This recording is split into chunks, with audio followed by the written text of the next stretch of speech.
Merci David. Bonjour à tout le monde. Alors, je vous invite à tourner tout de suite avec moi dans Matthieu. Nous allons lire les versets dans Matthieu chapitre 27, les versets 57 à 66. Alors, j'imagine que vous avez tous vos Bibles en papier ou sur support numérique. Alors, je commence Matthieu chapitre 27, verset 27. Le soir étant venu, arriva un homme riche d'Arimathée, nommé Joseph, qui était aussi disciple de Jésus. Il se rendit vers Pilate et demanda le corps de Jésus. Et Pilate ordonna de le lui remettre.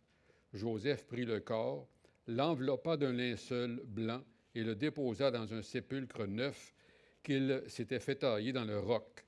Puis il roula une grande pierre à l'entrée du sépulcre et il s'en alla.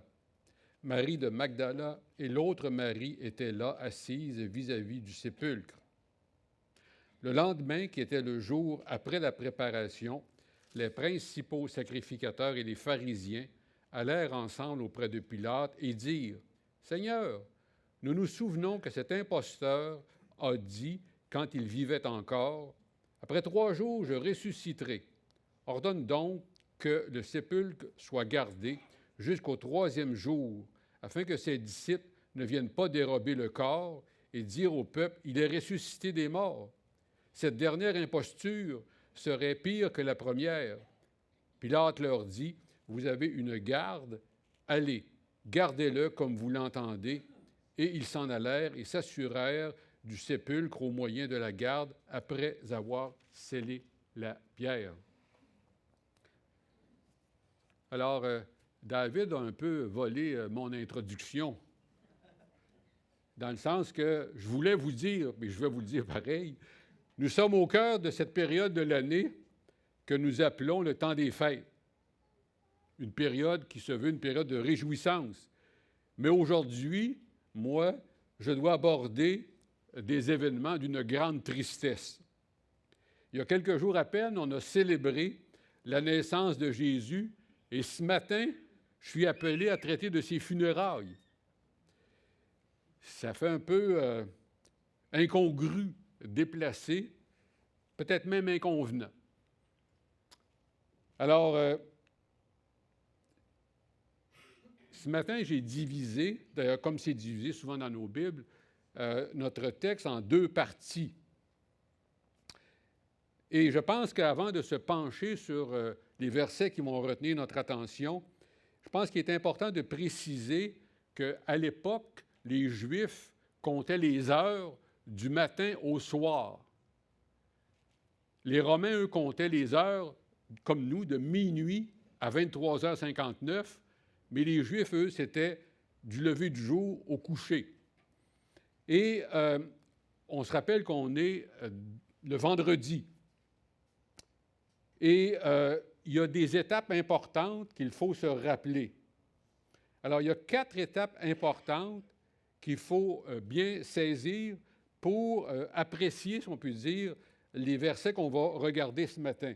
Tout d'abord, nous lisons tôt le matin dans la Bible en français courant ou encore dans la version Parole de vie, le matin de bonne heure.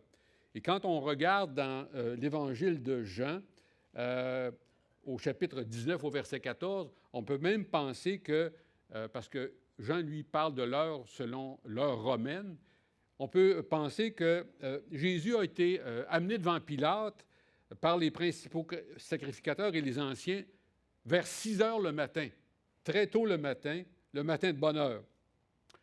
Quand on regarde en Marc 15, 25, Jésus a été crucifié à 9 heures le matin.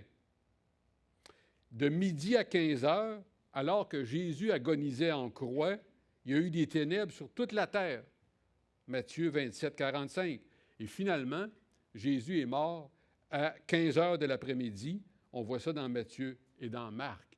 Donc, 4 étapes importantes pour nous permettre d'apprécier les versets 57 à 61. Il faut savoir que dans la religion juive, le sabbat commence le vendredi soir et se poursuit jusqu'au samedi soir. Et au début du verset 57, ici dans Matthieu, nous lisons que le soir étant venu. Donc, les faits qui nous sont rapportés dans les versets 57 à 61 se sont déroulés au cours de cette partie du jour qui précède la nuit. Alors, dans un premier temps, je vous propose qu'on va s'intéresser à cet individu que Matthieu nous présente comme étant Joseph. Et c'est intéressant parce que Joseph, on n'a jamais entendu parler de lui avant, et puis on n'entend plus jamais parler de lui après. On sait à peu près rien, si ce n'est ce que les versets 57 à 61 nous rapportent. Et moi, je pense que c'était quelqu'un d'exceptionnel. Voilà pourquoi, dans la première partie, je voudrais vous parler de Joseph et vous dire que c'était un notable qui s'est improvisé directeur de funérailles. Et j'ai 10 éléments de la vie de Joseph sur lesquels je voudrais attirer votre attention. Ils n'ont pas tous la même importance. Comme le premier, bien, on nous dit qu'il était originaire d'Arimathée. Bon, il n'y a pas grand-chose à vous dire, si ce n'est qu'Arimathée, c'est une ville qui était située à environ 35 km au nord-ouest de Jérusalem. Il était originaire d'Arimathée, c'est-à-dire, est-ce qu'il était né là, maintenant il vivait à Jérusalem, ou est-ce qu'il vivait là et il était de passage à Jérusalem? Bon, personnellement, je pense qu'il était natif d'Arimathée, mais il n'habitait plus là parce qu'il possédait un tombeau à Jérusalem qui s'était fait tailler dans un rocher et il était membre du Sanhédrin de Jérusalem. Donc, natif d'Arimathée, mais vivant au moment des événements à Jérusalem. La deuxième chose que je pourrais vous dire, c'est pas moi qui le dis, c'est le texte. Dans Matthieu 57a, on nous dit que c'était un homme riche. Il était suffisamment pour s'être fait creuser un tombeau à proximité de Jérusalem. Et comme c'était un homme fortuné, bien, il occupait un rang social élevé. Les sépulcres taillés dans le roc, c'était pas courant à l'époque. Et seuls les gens fortunés pouvaient se permettre de s'en faire creuser un et d'en avoir un. Avoir à sa disposition un tombeau dans un jardin, nous dit Jean, chapitre 19, verset 41, aux abords directs de Jérusalem, ce n'était pas à la portée du premier venu. La troisième chose qu'on peut dire à propos de Joseph d'Arimathée, et là, ça commence à être intéressant. Matthieu et Jean relèvent que Joseph d'Arimathée était disciple de Jésus. Le mot grec qu'on a rendu en français par disciple, on pourrait aussi le traduire par adepte. La version Chouraki, d'ailleurs, traduit adepte. Un disciple, c'est quelqu'un qui est l'élève d'un maître. C'est quelqu'un qui reçoit l'enseignement d'un maître. Et le mot qui est utilisé ici dans Matthieu, eh bien, il va être réutilisé par Jésus un peu plus loin dans Matthieu 28, verset 19, lorsque Jésus va dire « Allez, faites de toutes les nations des disciples ». Alors, Joseph d'Arimathée était justement un disciple. Alors, ce matin, j'aurais une question pour vous. Si on vous demandait « Tous les chrétiens sont-ils des disciples ?» Qu'est-ce que vous répondriez? Réponse nuancée, moi je pense. Être un disciple de Christ, c'est plus qu'avoir accepté Jésus comme Sauveur et Seigneur. Vous savez, Jésus n'a jamais utilisé le mot chrétien. Jésus n'a jamais parlé de christianisme. Le mot chrétien ne se trouve que 3 fois dans le Nouveau Testament, alors que le terme disciple, lui, on le retrouve plus de 200 fois dans le Nouveau Testament. Un disciple, c'est un imitateur, un élève de Jésus-Christ. Vivre comme un disciple du Seigneur, ce n'est pas se contenter de pieux sentiments, ce n'est pas se contenter de bonnes intentions, c'est imiter le Seigneur Jésus. Le vrai disciple vit une vie conforme à l'enseignement de Jésus. Conforme et ça se traduit, ça se voit dans ses actes, dans ses attitudes, dans ses désirs, dans ses paroles. Donc, il démontre concrètement qu'il est un disciple par la vie qu'il mène. Le premier alinéa de l'article 5 de notre règlement intérieur, ici à l'Assemblée chrétienne, dit ce qui suit. Et là, je vous cite notre règlement intérieur. Il dit « L'Assemblée chrétienne de Cap-de-la-Madeleine est une église de professants, en ce sens qu'elle admet en son sein tous ceux qui individuellement font profession d'une foi personnelle en Jésus-Christ, Sauveur et Seigneur, et qui ne le démentent pas par leur vie. Autrement dit, l'Assemblée chrétienne de Cap-de-la-Madeleine s'affiche comme une communauté de personnes qui affirment être des disciples de Jésus-Christ. Et la raison d'être de l'Assemblée chrétienne de Cap-de-la-Madeleine, c'est de faire des disciples et non pas de produire des consommateurs spirituels. Et réfléchissons une seconde. Notre rencontre du dimanche matin dure environ 1h45 et ça ne représente que 1,04 % des 168 heures que compte notre semaine. Alors, par l'enseignement et l'apprentissage de la vie de disciple, notre réunion de ce matin sert à vous préparer, à me préparer, à bien vivre notre identité de disciple pendant les 99 % du temps restant de la semaine. John Stott, un éminent pasteur et théologien britannique, a écrit « L'Église a la fâcheuse tendance à rabaisser les exigences de la vie de disciple. Pour les gens, la vie chrétienne se résume souvent à devenir plus religieux, à ajouter une couche de vernis de piété sur une vie séculière inchangée. Grattez la surface, ôtez le vernis et vous trouverez en dessous le même personnage païen. Rien d'essentiel n'a changé. » Fin de la citation. Revenons à Joseph d'Arimathée, qui était disciple de Jésus, mais en secret, par crainte des Juifs, nous dit Jean 19, 38. Il était disciple de Jésus, mais il ne le disait pas. Il s'en cachait par peur des Juifs. Il était disciple de Jésus, mais en cachette, nous dit la version catholique du cardinal Liénard. Alors, les pressions exercées par les autorités juives intimidaient Joseph d'Arimathée et l'amenaient à garder le silence, à taire son admiration pour Jésus. Il dissimulait sa foi en Jésus. Alors, je n'exagère pas ce matin si je vous dis que Joseph d'Arimathée était un chrétien clandestin qui dissimulait sa foi en Jésus et ses convictions religieuses. Il ne faisait certainement pas partie des disciples militants de Jésus. Peut-être qu'on pourrait dire que c'est un disciple sympathisant. Vous connaissez le vieux dicton, « Je suis croyant, mais non pratiquant ». Bien, c'est un peu à ça que je pensais à propos de Joseph d'Arimathée, qui était un disciple de Jésus, mais en secret.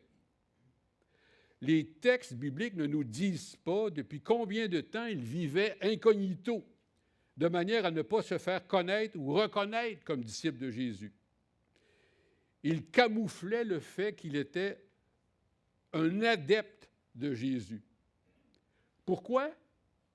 Parce qu'il était timide, parce qu'il ne connaissait pas assez Jésus, parce qu'il n'avait pas la parole facile, il bégayait.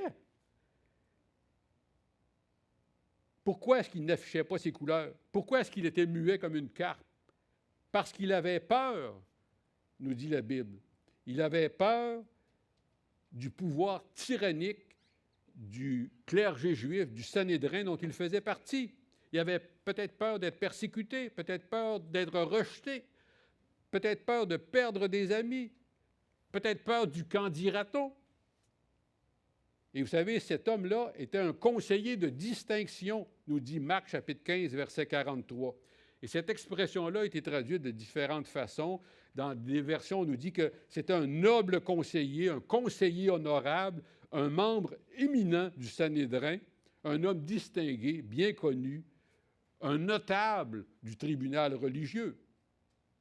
Donc, Joseph d'Arimathée était un homme de haut rang qui faisait partie des classes supérieures, de l'élite juive de l'époque. Il jouissait d'un grand prestige au sein du Sanhédrin à Jérusalem, l'Assemblée suprême des Juifs qui avait des droits de décision en matière civile et religieuse. Et étant donné sa position dans la communauté juive, Joseph n'avait pas eu le courage jusque-là de reconnaître publiquement son allégeance à Jésus, d'avouer qu'il croyait que Jésus était l'envoyé de Dieu. Joseph avait calculé que le prix à payer pour s'afficher comme un partisan de Jésus était trop élevé, qu'il y avait trop à perdre en embrassant publiquement la cause de Jésus. Un disciple craintif et clandestin, c'est un mauvais disciple. Tel était Joseph d'Arimathée, qui croyait seulement dans le secret de son cœur, mais qui n'osait pas confesser publiquement sa foi. Dans l'Évangile de Jean, nous lisons, je vous cite l'Évangile de Jean, chapitre 12, versets 42-43, selon la Bible en français courant, nous lisons « Cependant, parmi les chefs juifs eux-mêmes, beaucoup crurent en Jésus, mais à cause des pharisiens, ils ne le déclaraient pas pour ne pas être exclus de la synagogue. Ils préféraient l'approbation qui vient des hommes à celle de Dieu. » Jusqu'à ce moment-ci, Joseph d'Arimathée avait fait partie de ceux qui avaient aimé la gloire des hommes plutôt que la gloire de Dieu.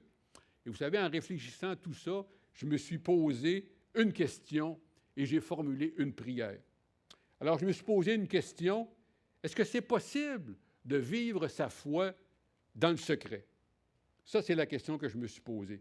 Et la prière que j'ai faite pour moi et que je fais pour vous, que le Seigneur nous délivre de la frilosité mal placée dans nos relations avec les gens, tout en nous donnant le courage de vivre en disciples de Jésus dans toutes les circonstances. Et ça devrait être notre défi pour 2026. Il nous est dit aussi de Joseph d'Arimathée qu'il attendait le royaume de Dieu. Même si en apparence, Joseph d'Arimathée était encore dans les rangs des adversaires de Jésus, Marc et Luc le présentent comme un juif ouvert d'esprit et sincère qui attendait le royaume de Dieu. Dans la version Semeur, nous lisons que Joseph d'Arimathée, il nous est présenté comme quelqu'un qui a une espérance dynamique. On lit qu'il vivait dans l'attente du royaume de Dieu. Il vivait dans l'attente du royaume de Dieu. Qu'est-ce que ça veut dire? Tous les Juifs à l'époque vivaient dans l'attente du royaume de Dieu. Mais dans Marc, on sent le besoin de préciser que Joseph d'Arimathée vivait dans l'attente du royaume de Dieu.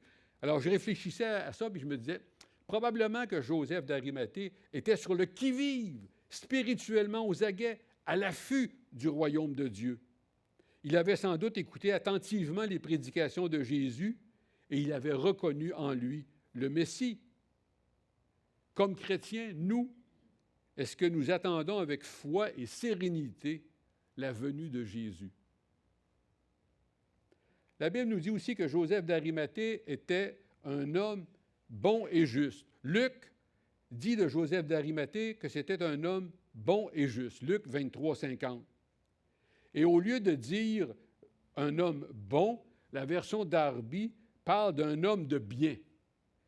Un homme de bien, c'est-à-dire un homme qui est moralement bon, qui aime ce que Dieu appelle bien et est ce que Dieu appelle mal. Il aime se comporter en plein accord avec la volonté de Dieu. Plutôt que d'utiliser le qualificatif juste, des versions emploient le mot droit. Juste se dit d'un homme qui observe la loi de Dieu, qui lui est fidèle, qui est pieux. Les plus vieux ici dans l'Assemblée, vous allez certainement vous rappeler qu'il y a plusieurs années, on avait un petit programme informatique qui s'appelait le profil spirituel. Et on utilisait ça dans les événements publics pour faire de l'évangélisation. Luc, ici, nous donne le profil spirituel de Joseph d'Arimathée, un homme bien disposé par rapport aux hommes et à Dieu. Voilà un beau témoignage. Est-ce qu'on peut en dire autant à mon endroit, à votre endroit? Quelle différence est-ce que ça fait concrètement dans ma vie, dans votre vie, d'être chrétien. Vous avez tous entendu parler de Gandhi. Gandhi qui était un apôtre religieux, pas un homme politique aux Indes. Les Indes étant une ancienne colonie britannique. Gandhi a dit un jour aux Britanniques, qui avaient un arrière-plan chrétien, Gandhi a dit un jour, « Vous savez, j'aime votre Christ, mais je n'aime pas vos chrétiens. Ils sont si différents de Christ. » Les chrétiens, les disciples de Jésus, le décevaient. Vous savez, puis vous l'avez probablement déjà entendu, la vie des chrétiens est un livre ouvert qui est pratiquement le seul évangile que les non-croyants pourront ou voudront jamais lire. Les gens du monde, en observant la vie des chrétiens, ont de quoi se faire une idée de Dieu et de la vie chrétienne. Toute la question est de savoir ce que la vie des chrétiens donne à voir et à imaginer. Notre christianisme leur donne-t-il envie de se convertir ou au contraire de zapper et de changer de chaîne? Lorsque le monde observe les chrétiens, comment les trouve-t-il? Ternes, sans saveur, sans odeur, ou au contraire, faisant plaisir à voir et donnant envie d'en connaître davantage sur leur Dieu? Joseph d'Arimathée m'est apparu également comme un homme dissident. Nous voyons dans Luc, chapitre 23, verset 51, que Joseph d'Arimathée n'avait pas participé à la décision et aux actes des autres. Au moment de la comparution de Jésus devant Caïphe et le Sanhédrin, tous les principaux sacrificateurs, les anciens et les scribes, s'assemblèrent et tous le condamnèrent comme méritant la mort. On voit ça dans Marc, chapitre 14. Et dans Luc, nous lisons, les principaux sacrificateurs, les magistrats et le peuple, rassemblés par Pilate, s'écrièrent tous ensemble, « Fais mourir celui-ci et relâche-nous Barabbas. » Luc 23. Alors, même s'il était membre du Sanhédrin, Joseph d'Arimathée ne s'était pas joint aux actions des chefs du peuple. Il n'avait pas participé à leur décision visant à faire condamner Jésus à mort. Luc précise qu'il n'avait pas participé aux décisions et aux actes des autres. Le fait qu'il n'avait pas appuyé l'ensemble du Sanhédrin, qui de Gethsémani au Calvaire avait pourchassé Jésus, prouve justement qu'il était un homme juste et bon. Une chose me paraît claire, c'est que Joseph avait pris ses distances avec le Sanhédrin. Il s'était démarqué en ne participant pas à la condamnation générale. C'était pour lui une façon de manifester sa désapprobation. Et de toute façon, il aurait été dangereux pour lui de prendre ouvertement la défense de Jésus et de tenter d'arrêter une foule déchaînée. Joseph, à mon avis, est passé aussi à l'histoire pour avoir inscrit sa dissidence face à la vindicte populaire. Et juste pour cela, il mérite notre respect. Le disciple, par définition et par nécessité, est un anticonformiste. Un disciple est quasiment marginal, non seulement par rapport au monde séculier, mais encore par rapport au monde religieux. Et je pourrais vous dire, le chrétien est toujours appelé à vivre à contre-courant. Le message de l'Évangile vient s'opposer à l'ère du temps. Pensez-vous que les gens autour de nous aiment ça entendre parler de péché? Pensez-vous que les gens autour de nous aiment ça entendre parler d'enfer? Le chrétien vit à contre-courant. Le message de l'Évangile vient s'opposer à l'ère du temps. Jésus a souvent été un trouble-fête. Son enseignement était à contre-courant. Vivre en chrétien, c'est la plupart du temps ramer à contre-courant de la culture ambiante et défendre des valeurs dont le monde ne fait pas grand cas. Nous vivons à une époque où la vérité est déterminée par consensus, où la justice est rendue par un vote de 5 contre 4. Tout le monde le fait et le raisonnement de plus en plus répandu pour expliquer les comportements, puis on est de plus en plus assujetti à la tyrannie de la majorité. Il est plus facile d'aller dans le sens du courant que d'aller à contre-courant. Cela demande moins d'efforts. Récemment, je lisais un livre où l'auteur écrivait « Nous sommes comme des saumons qui remontent la rivière à contre-courant, luttant chaque instant pour ne pas nous laisser emporter par les flots du monde et de ses mensonges. » Il est extrêmement difficile de signifier sa dissidence sur des questions d'actualité comme l'avortement, le mariage de personnes du même sexe, l'aide médicale à mourir, et d'exprimer une opinion personnelle à contre-courant sur des sujets sensibles. Souvent, on va préférer se taire. Le silence n'est pas toujours d'or. Parfois, le silence, c'est un manque de courage. Joseph d'Arimathée a été un homme dissident.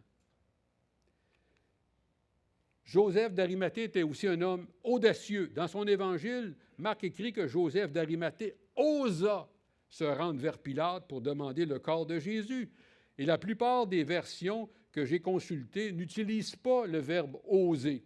On nous dit qu'il a eu le courage, il a eu l'audace, il est entré hardiment chez Pilate. Il n'hésita pas à se rendre chez Pilate. Voilà un disciple qui, en raison de sa position sociale élevée, n'avait pas jusqu'à maintenant suivi Jésus et qui trouve maintenant le courage de sortir de l'ombre et de paraître en pleine lumière. La croix a transformé ce poltron en homme courageux et lui a insufflé une tranquille assurance. Le moment était venu pour lui de braver l'opprobre et de se montrer aux côtés du crucifié. Son courage a pris le dessus et a éclipsé la crainte des autres. Son audace le prouve à prendre l'initiative de se rendre dans le palais de Pilate et de demander une audience au gouverneur. Il a osé se rendre chez Pilate en dehors des heures où les bureaux étaient ouverts.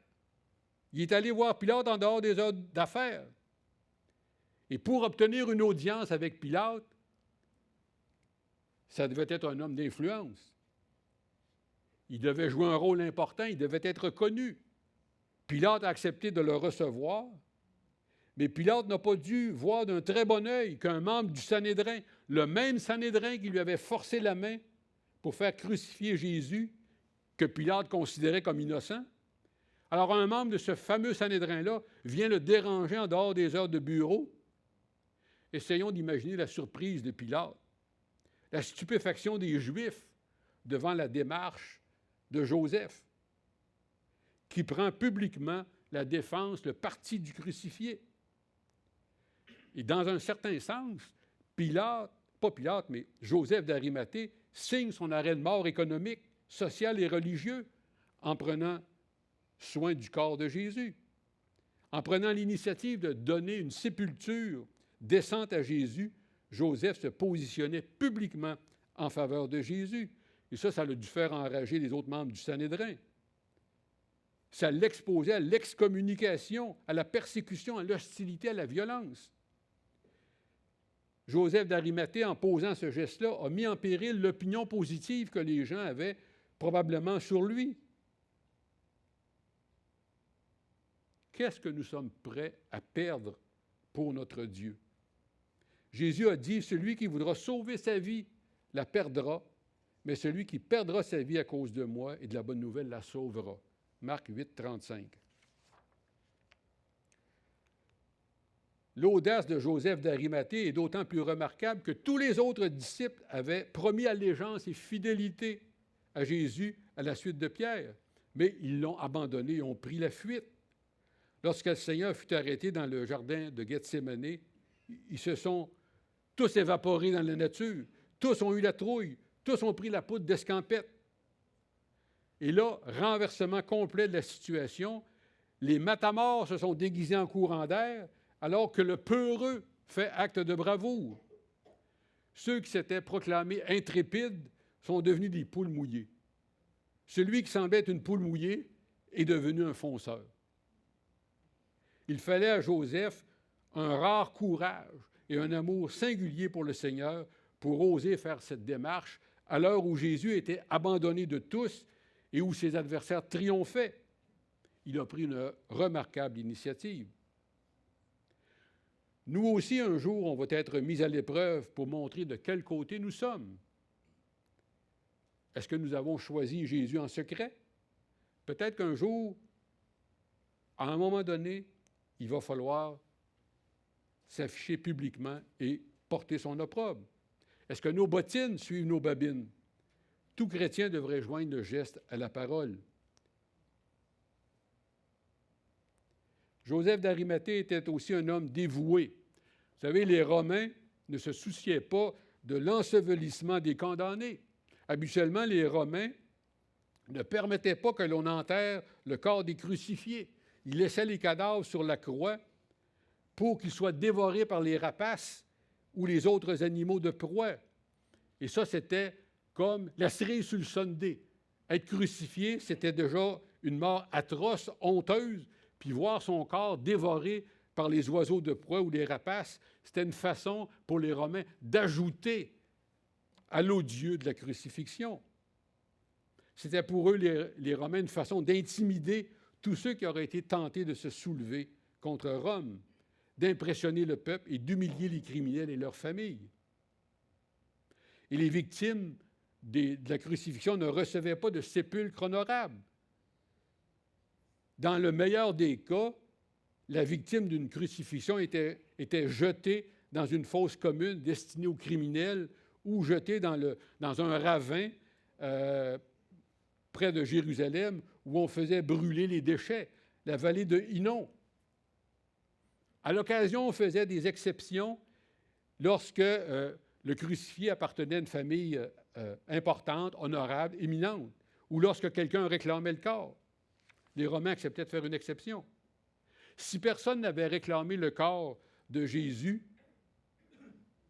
pour l'ensevelir, eh bien, le corps de Jésus aurait été mangé par les oiseaux ou les animaux ou jeté au dépotoir municipal, puis on n'aurait rien su de sa résurrection. Selon Marc 15, 42, il se faisait tard. Et déjà le soir tombait. Comme c'était un vendredi, puis que le sabbat approchait, le sabbat débutait le vendredi soir, eh bien, il fallait faire vite. Il y avait urgence en la matière si Joseph d'Arimathée voulait mettre Jésus au tombeau. Il faut se rappeler que Jésus est mort à 15 heures et que le sabbat commençait au coucher du soleil vers 18 heures. Il ne restait donc que maximum 3 heures pour enterrer Jésus avant le début du sabbat. Parce que c'était un travail qui ne pouvait pas se faire pendant le sabbat. Alors, on a vu que Joseph d'Arimathée était un homme qui attendait le royaume de Dieu, que c'était un homme bon et juste. Voilà pourquoi il a voulu épargner à Jésus la pire des malédictions, celle d'être abandonné sans sépulture, d'être mangé par les rapaces ou d'être jeté dans une fosse commune, dans un dépotoir où on brûlait les détritus. Enterrer les morts était, dans la société juive, un devoir crucial et pieux, ainsi qu'un acte d'amour. Ne pas avoir de sépulture était particulièrement horrible. Et là, notre homme doit agir vite afin de pouvoir terminer le travail avant le sabbat qui commençait à la tombée de la nuit. Jésus avait un allié posthume en la personne de Joseph d'Arimathée qui n'avait pas les deux pieds dans la même bottine. Il a dû se dépêcher. Jésus est mort à 15 heures. Et à 18 heures, c'était pas mal l'heure où commençait le sabbat. Il y avait 3 heures. Alors, on va essayer de reconstituer ces 3 heures-là.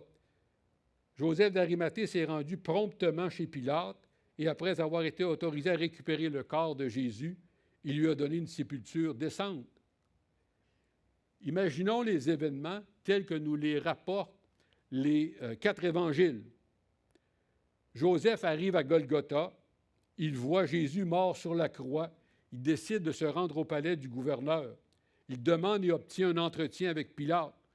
Pilate ne croit pas les affirmations de Joseph à l'effet que Jésus est mort. Il envoie un officier de l'armée romaine vérifier ses dires, Et finalement, Pilate autorise Joseph d'Arimathée à disposer du cadavre de Jésus.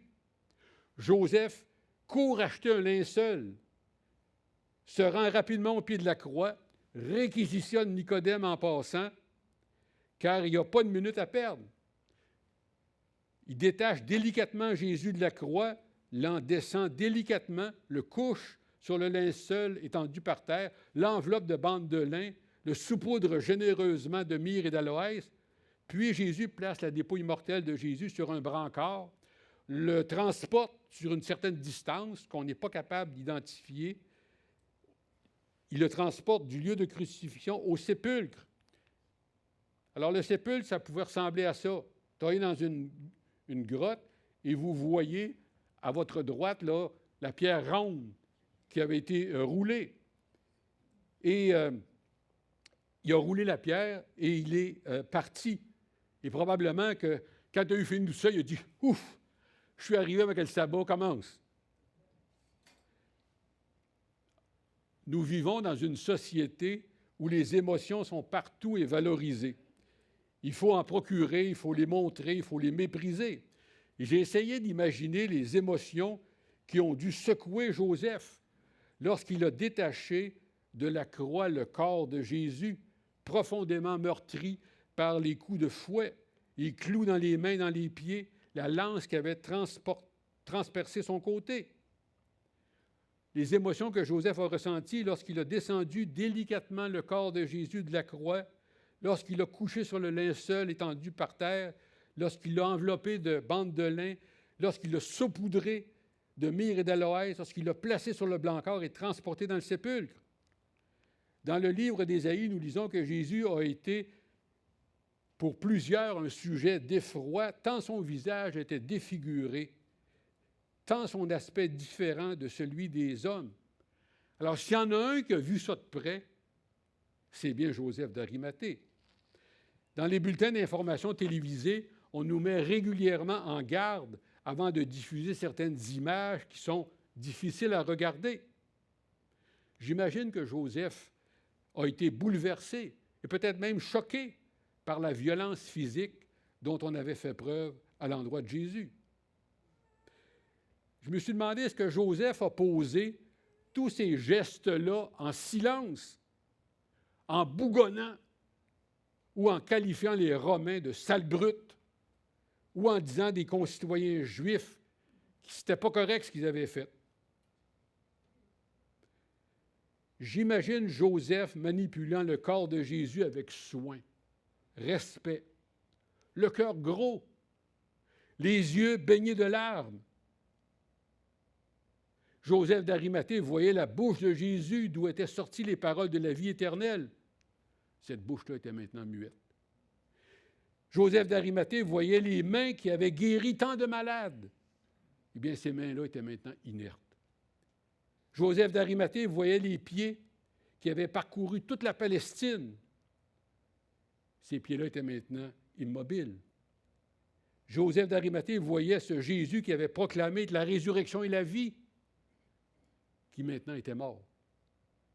Il voyait Jésus, cet homme qui avait redonné la vie à la veuve de Nain, à la fille de Jérus et à Lazare. Ce Jésus-là, maintenant, n'était plus qu'un corps sans vie, sans souffle. J'imagine la déception de Joseph, son désarroi. Pour Joseph, c'était la fin de l'histoire d'un homme qui faisait le bien. Au propre comme au figuré, Joseph n'a pas hésité à se salir les mains. D'une part, il s'est compromis aux yeux de tous en faveur de Jésus. D'autre part, il a accepté de se rendre rituellement impur pendant tout le sabbat parce qu'il touchait un cadavre. C'était sa façon à lui de manifester son amour et son respect pour le Maître. Joseph d'Arimathée était un homme généreux. Tout le travail de mise au tombeau du corps de Jésus a été accompli par un homme pieux et généreux qui a mis à la disposition du Seigneur le tombeau flambant neuf qu'il s'était fait tailler dans le roc à grand prix pour lui et pour les siens.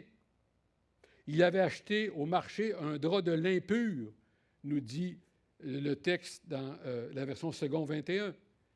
Et il a sans doute assumé une partie, sinon la totalité, du prix du mélange d'environ 100 livres de myrrhe et d'aloès qu'on voit dans Jean 19, 39, apporté par Nicodème. La manière de procéder de Joseph et sa façon d'utiliser les aromates correspondaient à la coutume juive d'ensevelir les morts.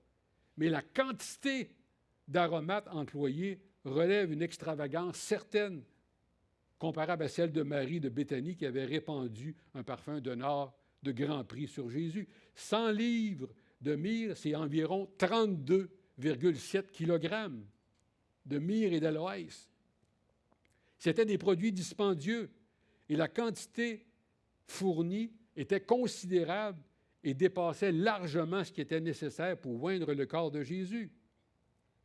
Alors, en prenant soin du corps de Jésus, Joseph a démontré son attachement au Seigneur. Le fait de préparer sa mise au tombeau, ça n'a pas été une petite opération. Ce fut une preuve très coûteuse de son amour pour Jésus. Non seulement il a risqué son poste pour Jésus, mais il a également fait preuve de largesse en lui donnant de ses biens matériels. Il était riche, mais pas chiche. Qu'en est-il de nos ressources? Les mettons-nous au service de Dieu avec autant de zèle et de générosité? Est-ce que nous servons le Seigneur avec ce que nous avons? C'est ça l'exemple que Joseph d'Arimathée nous laisse. Et finalement, Joseph d'Arimathée était désintéressé. Les ennemis de Jésus avaient sans doute prévu de jeter son corps dans la vallée de Hinnom, où il aurait été consumé par le feu qui brûlait en permanence. Mais Dieu a déjoué leur plan et a utilisé Joseph en sorte que le corps de Jésus soit placé dans le tombeau d'un homme riche. Sans le savoir, Joseph d'Arimathée a contribué à l'accomplissement de la prophétie formulée des siècles plus tôt par Ésaïe à l'effet que le Messie, le serviteur souffrant, bien qu'il serait méprisé et rejeté par les hommes, serait enterré avec le riche. Nous lisons dans Ésaïe, chapitre 59, verset 9, que je vous cite selon la Nouvelle Bible seconde, « On a mis sa tombe parmi celles des méchants, son sépulcre avec celui du riche. » Sans sa démarche, Jésus aurait été jeté dans une fosse commune et il n'y aurait pas eu de signe du tombeau vide. Si Joseph n'avait pas été là, Jésus aurait été jeté anonymement dans un endroit déshonorant et on n'aurait rien su de sa résurrection. Pour que le tombeau devienne vide, il fallait d'abord qu'il soit occupé. Et c'est ça que Joseph d'Arimathée a accompli. Dans le judaïsme, les soins apportés aux défunts sont considérés comme une œuvre religieuse particulièrement vertueuse parce qu'elle est gratuite. Par définition, le bénéficiaire des soins funéraires, il ne pourra jamais remercier son bienfaiteur, il est mort. Alors, ce qui fait la beauté unique du geste de Joseph, c'est qu'il devait supposer que Jésus n'en saurait jamais rien, que personne ne lui en saurait gré, puisque tout le monde avait pris la peau d'escampette, et qu'il n'en recueillerait que honte et mépris de la part de ses pairs. Joseph n'a pu rien faire pour empêcher la condamnation et la mise à mort de Jésus, mais au moins, il lui a offert une sépulture digne. En retournant chez lui, après l'ensevelissement de Jésus, Joseph d'Arimathée devait être content. Il devait être content, il avait fait tout ce qui était en son pouvoir pour que son maître ait une sépulture honorable. Je ne sais pas si Jésus l'a revu après, si Jésus lui est apparu. Mais certainement qu'un jour, si ce n'est pas déjà fait, Jésus dira à Joseph d'Arimathée, « Joseph, tu as fait ce que tu as pu. » Est-ce que ce sera notre cas? Est-ce que le Seigneur va être capable de nous dire, « Tu as fait ce que tu as pu, tu as fait ce que tu as pu. » Deuxième partie, rapidement, d'incroyant à incrédule.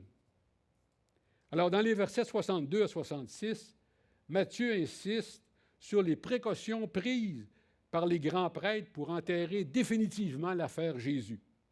De violents incroyants qui s'opposaient à Jésus deviennent de prudents incrédules.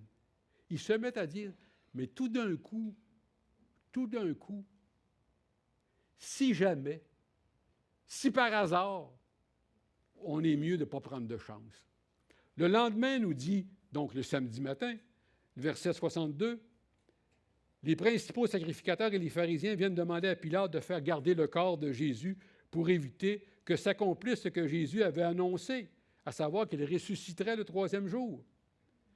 Alors, les responsables du peuple avaient donc eu vent de cette déclaration de Jésus et ses propos, tout d'un coup, ça commençait à les inquiéter. Et là, ils les prennent au sérieux, puis ils réclament la garde du tombeau. La résurrection était ce qu'ils redoutaient par-dessus tout.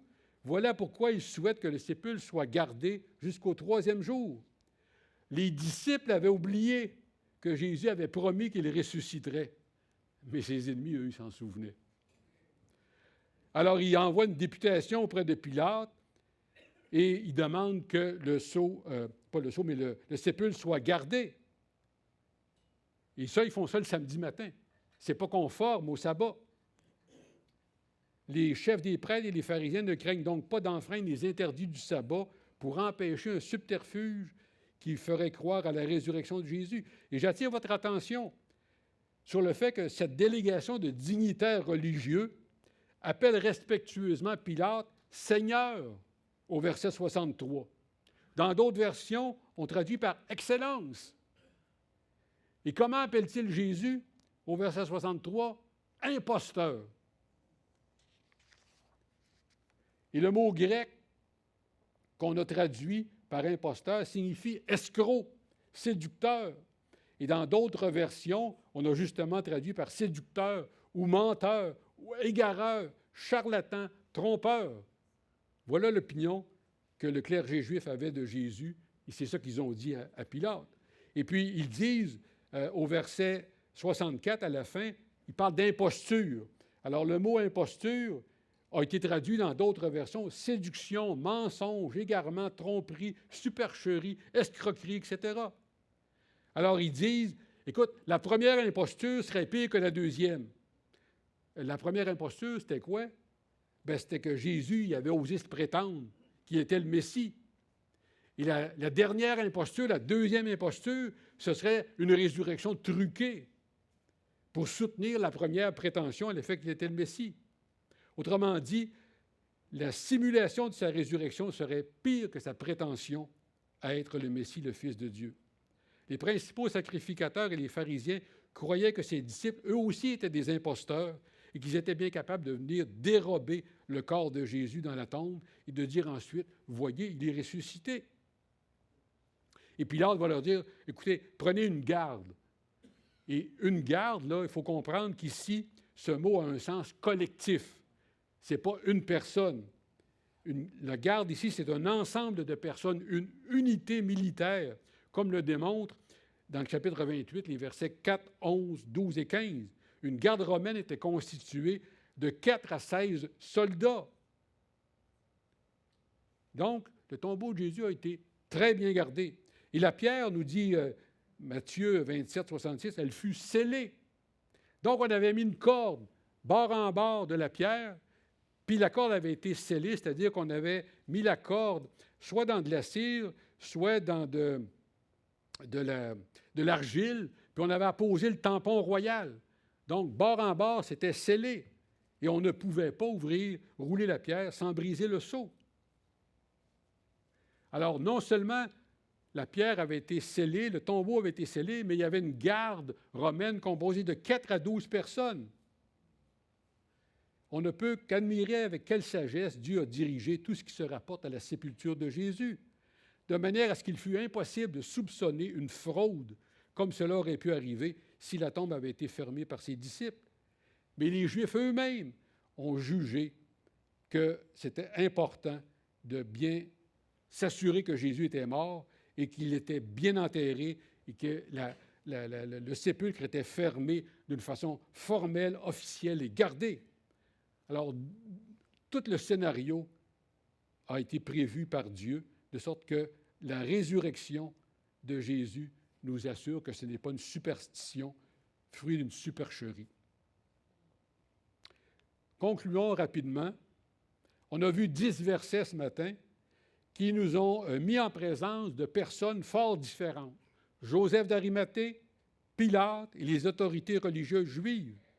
À un moment où Jésus semblait être vaincu, Joseph a surmonté et vaincu ses propres peurs et a mis sa réputation en jeu pour s'occuper d'un ami qu'on pouvait alors qualifier de perdant. Joseph d'Arimathée s'est compromis pour ce qui apparaissait à vue humaine comme un perdant, Jésus. Il était disciple de Jésus, mais en secret. Moi, quel genre de disciple est-ce que je suis? Un disciple qui cache son jeu ou qui s'affiche pour Jésus? Quand ai-je ouvertement témoigné de mon admiration pour Jésus? Est-ce qu'on dissimule notre foi à nos amis, à nos collègues? Si tel est le cas, le moment est peut-être venu de sortir de l'ombre et de dire aux autres en qui nous croyons et ce que nous croyons. Voilà l'exemple de Joseph d'Arimathée. Joseph était aussi un homme honorable, respecté, estimé. C'était un Juif que l'on qualifiait de bon et juste. Quelle est ma crédibilité? Quelle est mon influence? Quelle est ma réputation dans mon milieu? Joseph ne s'est pas associé aux autres membres du Sanhédrin qui ont accusé, arrêté, mis à mort Jésus. Quelle est ma capacité à résister au siècle présent et même à confronter les affirmations du monde à ce que la Bible enseigne? On peut se poser la question aussi, quand et dans quel contexte ai-je récemment pris position pour Jésus? Quelle est la dernière initiative que j'ai prise pour l'avancement de l'œuvre de Dieu? Comment se manifeste mon attachement au Seigneur? Est-ce que je suis un disciple dégourdi, comme Joseph d'Arimathée, ou est-ce que je me traîne les pieds? Joseph d'Arimathée s'est spontanément occupé du cadavre de Jésus. Il n'a pas hésité à devenir rituellement impur en le touchant. Qu'en est-il de moi? Est-ce que j'attends qu'on me sollicite, qu'on me torde le bras pour exécuter telle ou telle tâche plus répugnante? Est-ce que je laisse aux autres le soin de les accomplir? Ce n'est pas ça que Joseph d'Arimathée a fait. Alors, voilà Joseph d'Arimathée. Pilate, lui, apparaît comme un homme qui en a ras-le-bol de Jésus. On l'a forcé à le mettre à mort. Oui, David, j'achève. Alors, il est en arrière et puis il me fait signe. Alors, Pilate apparaît comme un mou. Il a été dérangé par le Sanhédrin qui l'a forcé à le mettre à mort. Il a été dérangé par Joseph d'Arimathée et il a été dérangé à nouveau par le clergé juif qui veulent que le sépulcre soit gardé et scellé. Un homme mou, un homme qui ne voulait plus rien savoir de Jésus. Puis les autorités juives, elles, ils ont qualifié Jésus d'imposteur. À laquelle de ces personnes-là vous vous identifiez? L'officier romain chargé de la crucifixion de Jésus fut un témoin privilégié de ses dernières heures et de son attitude. L'officier romain a entendu les 7 paroles que Jésus a prononcées alors qu'il était sur la croix. Le centenier romain avait sans doute vu bien des criminels mis à mort. C'était certainement un homme endurci. Et qu'est-ce qu'il a dit? Le centenier qui était en face de Jésus, voyant qu'il avait expiré de la sorte, dit assurément, cet homme était fils de Dieu. Marc 15, 39. Et je termine. Et vous? Et vous? Qui est Jésus pour vous? Prions. Seigneur, on veut te remercier pour l'exemple de Joseph d'Arimathée, l'exemple qu'il nous laisse d'un homme qui a pris position dans des circonstances extrêmement difficiles, qui s'est mouillé pour le Seigneur Jésus, qui lui a accordé une sépulcre honorable. Seigneur, merci pour ces textes qu'on a pu méditer ce matin et ma prière, c'est que tu nous donnes ce courage, cette audace qui a caractérisé Joseph d'Arimathée. Seigneur, donne-nous un amour comme lui avait pour toi. Seigneur, merci parce que tu es celui qui a tout orchestré et tu n'as pas permis que Jésus demeure dans le sépulcre, tu l'as ressuscité. Et c'est notre espoir, c'est notre espérance, c'est aussi notre sécurité qu'un jour on va être en sa présence, nous aussi ressuscités. Merci pour tout cela. Au nom et pour la gloire de Jésus, nous t'avons prié. Amen.